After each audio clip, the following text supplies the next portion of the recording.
Welcome to Overwatch. This time, we'll be looking at Bastion. Beep? Boop? Robot noises? In this video, we will examine his equipment, skills, and also the kind of gameplay that Bastion's kit promotes.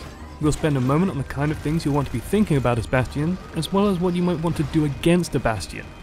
We will talk briefly on the difference between a good Bastion and a great one. And finally, we'll delve into the story of our mute bullet dispensing robot. Bastion will be a key defensive player in Overwatch, whose kit I say closely mirrors the heavy weapons guy in Team Fortress 2. Your job is to find an area, draw a line in the sand, and say to your enemies that all who come here meet death. While his kit is not complex, strategic thinking will be key. Let's take a look into his abilities. Bastion operates somewhat uniquely in that he has two distinct configurations, Assault and Siege. In Configuration Assault, Bastion is effectively a normal hero, running around with a relatively small amount of ammo firing away with his submachine gun.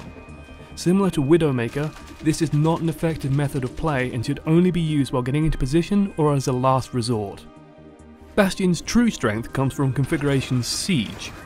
Bastion's piddly submachine gun is replaced with a massive Gatling gun that can push out what is probably the highest damage per second we've seen.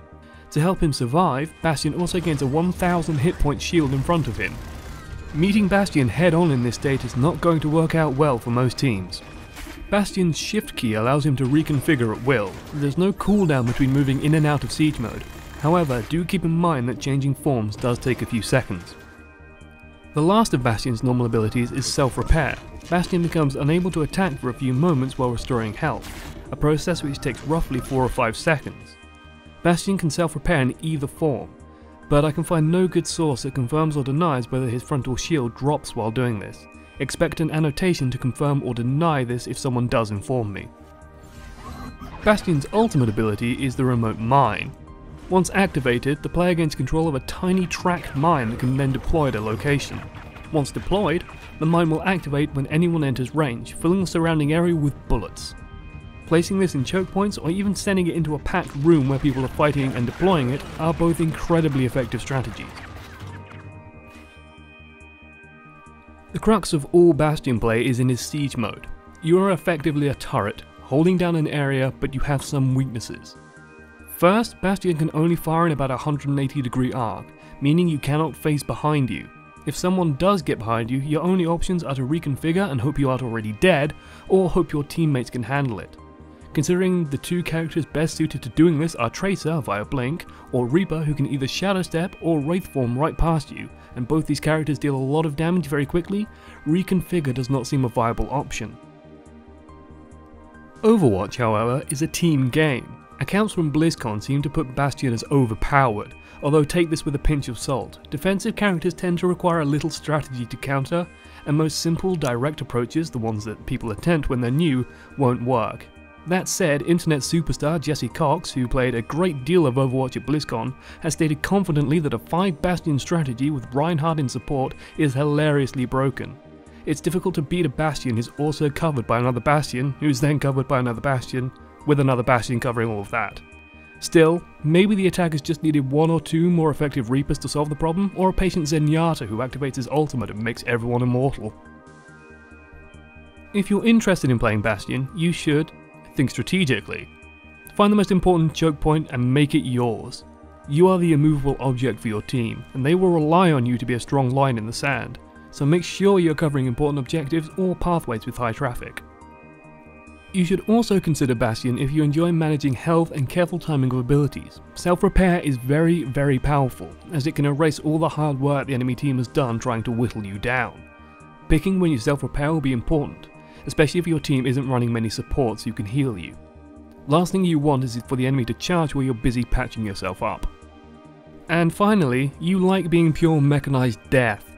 Bastion is a friendly robot by all accounts, but going against him is a nightmare. If you enjoy making other players pull out their hair in frustration, this could be your man. Robot. Thing. Now let's dip into the story, not only of Bastion, but of the world Overwatch inhabits. To understand Bastion, you must first understand the Omnic Crisis.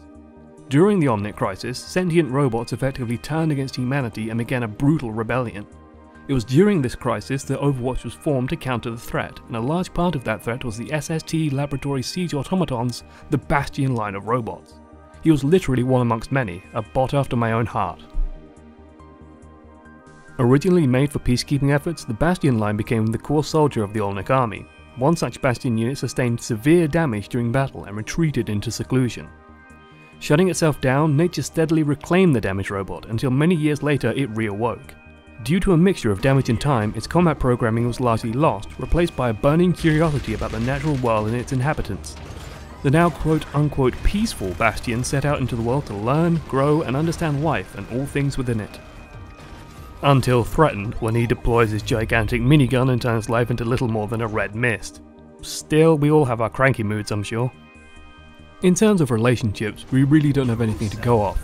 I believe the other Omnic characters and Yata would provide a mentoring role, as he is very much involved in the discussion of organic and inorganic life interacting. Otherwise, I imagine Bastion as something of a peacekeeper. He has a love of life and would loathe those who revel in destroying it, like a certain masked mercenary. It'll be curious to see how Blizzard develop Bastion's character, but I'm sure they'll manage.